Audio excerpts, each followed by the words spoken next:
Hello mga kamothers, so magluluto po tayo ngayon ng adobong sitaw with baboy, karning baboy. Yan natin mga ingredients ha. Yan, meron tayong sitaw, karning baboy, bawang bombay at saka kamatis. Yan, ginigisa ko na.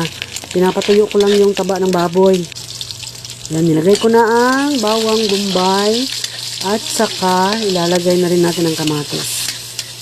Halo-haluin lang natin hanggang sa magsosong kamatis. Tapos, ilalagay na natin ang karning baboy.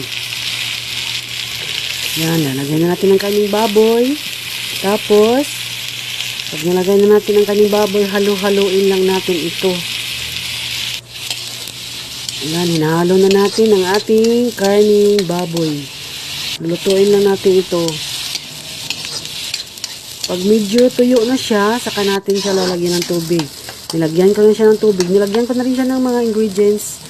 Tuyo, paminta, oyster sauce, at saka magic sarap. Yan na siya. Lagay na natin ang ating sitaw.